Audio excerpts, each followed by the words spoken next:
Ese Amerika yaba igiye gutsindwa indi ntambara nk'uko byagenze mu 1975 ubwo yatsindwaga intambara yo muri Vietnam, cyangwa iraza kurangira itsinze Iran?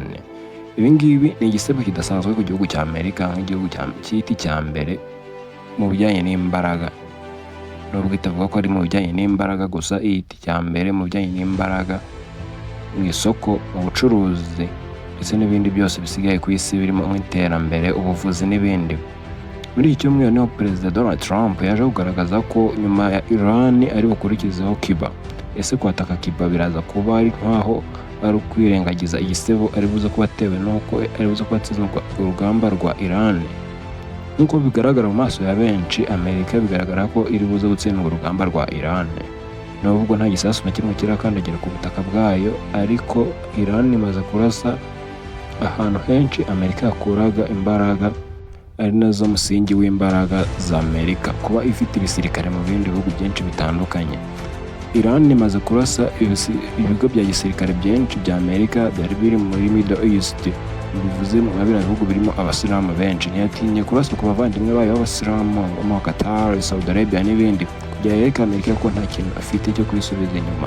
Igihe Iran ivuga ko izareka urugamba ari uko Amerika yishyuye ibyisabwa byose, harimo ibyo yagiye ihungabanyisha ibisasu byayo ndetse n'ibyo bisasu byagiye byangiza.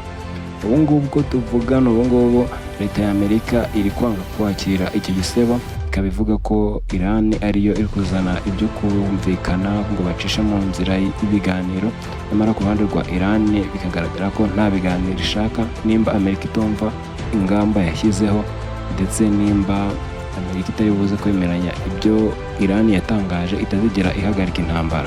Ndetse mu makuru agenda agaragara no kwica mu ijambo bya Donald Trump, perezida wa Amerika, bigenda bigaragaza ko Amerika ariyo iri mu nzira yo gushaka aho yahera isaba ibiganiro, ariko perezida Donald Trump ntarabyemera na rimwe mu kiganiro gifunguye kinini ari kumwe n'abanyamakuru.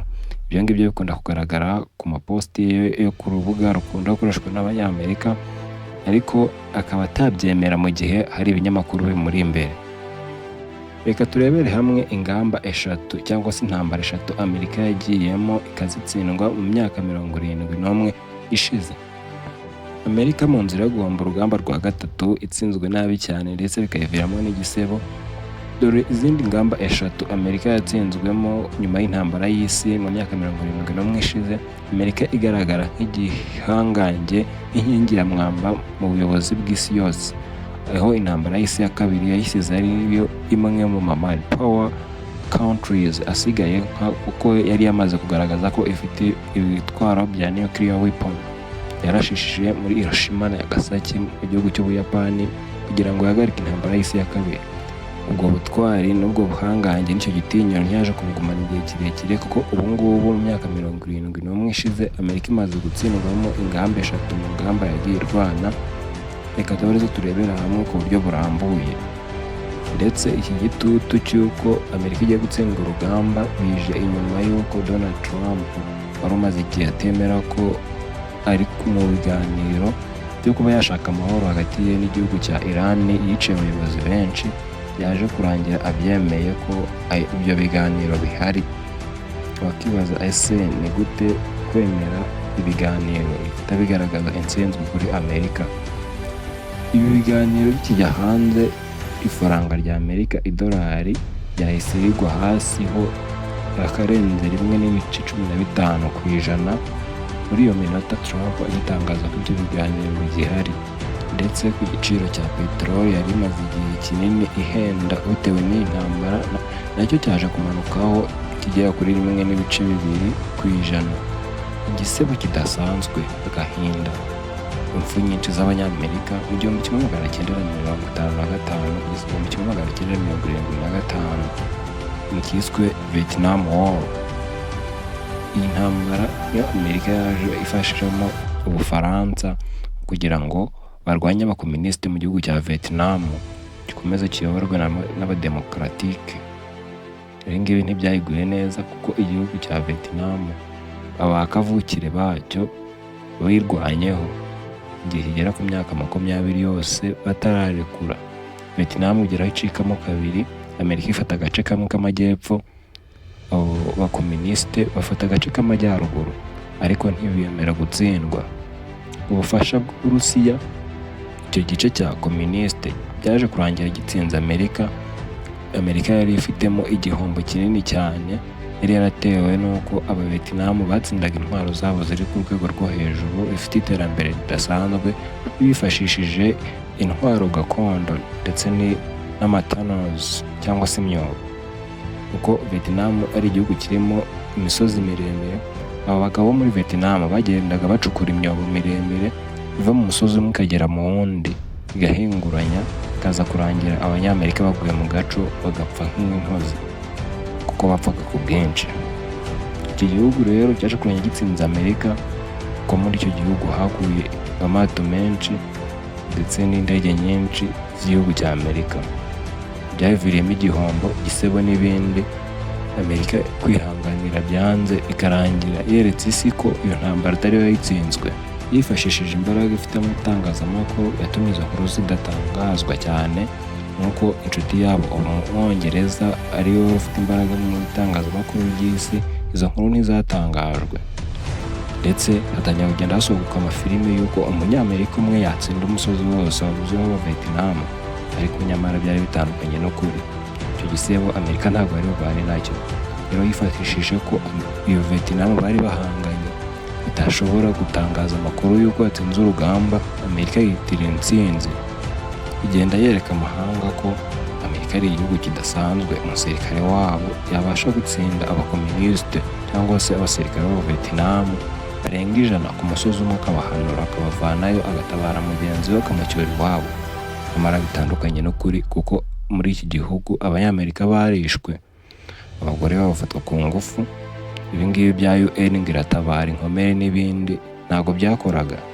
Icyo Umunyamerika yaboneye muri Vietnam gitandukanye n'icyo mwabonye ku masikirini ya televiziyo yanyu, kuko igisebo Amerika yakuye hano ntizigera kibagirwa mu mateka. Iki gisebo nicyo cya mbere Amerika yabonye kuri politike yabo. Intambara ya kabiri Amerika yatsinzwe ni urugamba yari ihanganye muri Afghanistan. Urugamba rwatangiye mu 2001 rukarangira mu 2021. Nubwo benshi batabizi neza, buriya Amerika yaje gutsindirwa muri Afghanistan, nubwo amafilime menshi ndetse n'ibinyamakuru byinshi bitarabivuzeho byinshi kubera ukuntu Amerika ikomeye.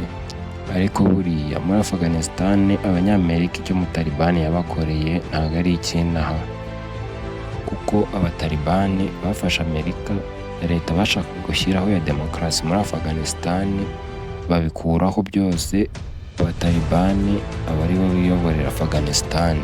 Iyi ntambara nubwo Amerika yayitsinzwe, ni imwe mu zo Amerika yibyemo amafaranga menshi cyane, kuko iyi ntambara ikuyemo ubukungu budasanzwe.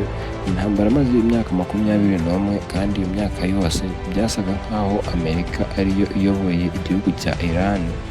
Urumva niyo yayoboraga ahantu hose, yari ifitemo ibigo bya gisirikare byinshi kurusha ibya guverinoma yari iyoboye, ndetse niyo yashyiragaho abayobora bari bemewe ku buryo bwemewe bwa demokarasi, niyo yabashyiragaho, ndetse bakaba ari nayo bakorera.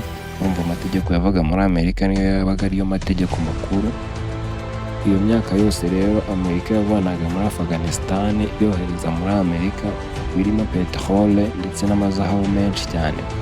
Ndetse ikintu utari uzi, buriya kuva Amerika yabona ubwigenge mu 1888 kugeza ubu ngubu, Amerika niyo iracukura peterole yabo.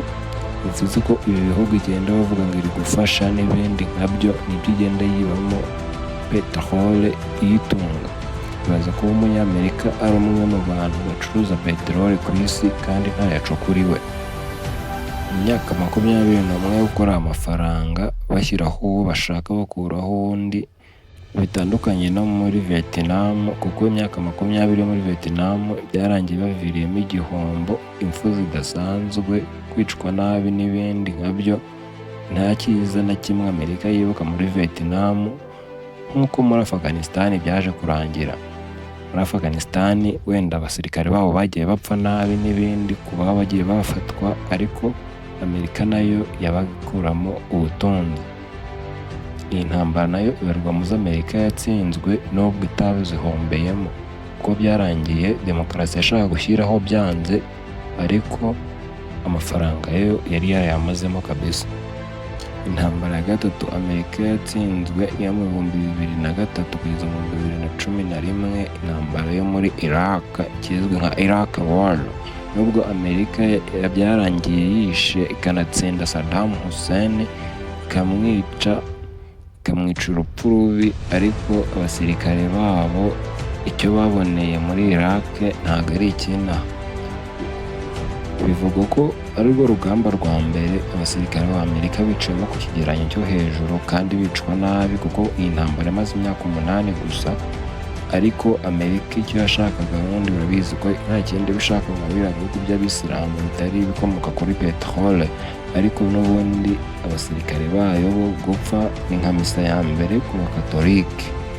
Ndetse si izo ngamba gusa Amerika yagiye itsindwa, tugende turebera hamwe izindi ngamba yagiye iteramo inkunga ariko atari yo main actor muri izo ntambara, bikarangira zitsinzwe. Intambara yo muri Korean War 1950 kugeza mu 1953, aho abavandimwe babiri b'abanyakoreya bari bafatanyemo ukaza kurangira n'ubundi rubuze igice. Amerika yifuzaga guhindura Koreya yose demokarate, bikarangira icitsemo ibice bibiri, ikacikamo Koreya y'Epfo ari nayo yaje guhinduka demokarate, Koreya y'Amajyaruguru igakomeza kuba ari communiste. Uru rugamba rwaje kurangira binyuze muri ceasefire, aho bemeranyije amahoro bagashyiraho ko Koreya y'Epfo iri ujya ukwayo igakomeza kuba umwana wa Amerika, ndetse akajyaho na Koreya y'Amajyaruguru yaje gukomeza ari abakomunisite kugeza na n'ubu. Icyifuzo cya Amerika cyo kugira Koreya yose indiri yayo aho ijya gukorera ibyo ishaka byose birangira byanze, ifata igice cyo hepfo, ndetse na n'ubu ngubu bikiri kumwe, nubwo bitakimeze nk'uko byari bimeze kera, kuko ubu ngubu Koreya y'Epfo yaje kuba igihugu gikomeye, nayo ikora ibintu byayo nubwo iri ku ruhande rwa Amerika, ariko nayo ifite iterambere rihagije ryo kuba yaba igihugu kwacyo cyigenga, ndetse ikaba yakorana na Amerika ku bwumvikane nta kuba ari yiyoboreramo. Indi ntambara idasanzwe Amerika yatsinzwe ni urugamba ruzwi nka Bay of Pigs Invasion 1961. Iyi ntambara ni intambara idasanzwe aho CIA ya Amerika yari ihanganyemo na Cuba.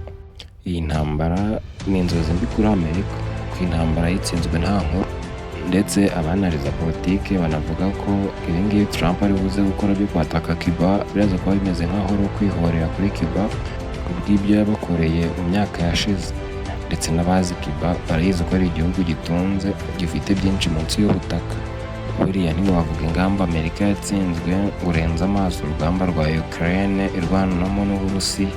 Urugamba rutangira, Amerika ni cyo gihugu cya mbere cyafashaga Ukraine kugira ngo ibashe gutsinda Uburusiya, ariko bikarangira bakubiswe amajya n'amaza, bakongera bagakubitwa, ndetse bikarangira Amerika ikuyemo akarenge kayo igasiga Ukraine yonyine, igatangira no kuyishyuza miliyari 500 z'amadolari y'Amerika nk'ikiguzi cy'uko Amerika yabafashije mu ntambara. Ukraine nayo igatsinda igira ati nta bufasha bwishyurwa ntayo tuzaguha, ndetse ibi naho byahereye perezida wa Ukraine yanga kuva ku izima ryo kubaka ubuyobozi ngo ntiyasiga igihugu cye kiri mu ntambara. Ibi bitandukanye na sisiteme ya demokarasi y'Abanyamerika, bavuga ko iyo manda yawe irangiye batitaye kuri kondisiyo uva ku buyobozi akabaho amatora aciye mu mucyo. Ubwo ibyo yakoze nko kujya ku ruhande rw'Uburusiya, kuko mu Burusiya ufite kime niwe uyobora. Buriya ntiwavuga amateka y'intambara urangiza utavuze ku Burusiya, umwami w'intambara muri iyi si y'abazima. Buriya ntabwo wakirengagiza ko mu mateka yabayeho Amerika itaratsinda urugamba na rumwe ihanganyemo n'Uburusiya, nubwo batararwana mu ntambara direct, umwe ari mu opoza undi ari we wataka, ntabwo bararwana na rimwe kuri ubwo buryo. Ariko intambara zose Amerika yagiye ibirimo, Umurusiya agafasha uruhande rutandukanye n'urw'Amerika iriho, Amerika zose yagiye zitsindwa. Amerika yarwanye urugamba Uburusiya butari ku ruhande rwabo. Bwa mbere ari muri Vietnam. Intambara yo muri Vietnam, Umurusiya yafashije Umuvietnam, birangira batsinze Umunyamerika nta nkuru kabisa. Ahandi mu ntambara ya Koreya byaje kurangira baguye miswi, Koreya igacikamo kabiri. Umurusiya yafashaga umukominisite, umunyamerika agafasha umudemokarate, birangira Korea yicitsemo kabiri gutyo. Izindi ni muri izi ntambara zo muri Iraq, Umurusiya byarangiye afashije Iraq, birangira batsinze, umunyamerika arataha.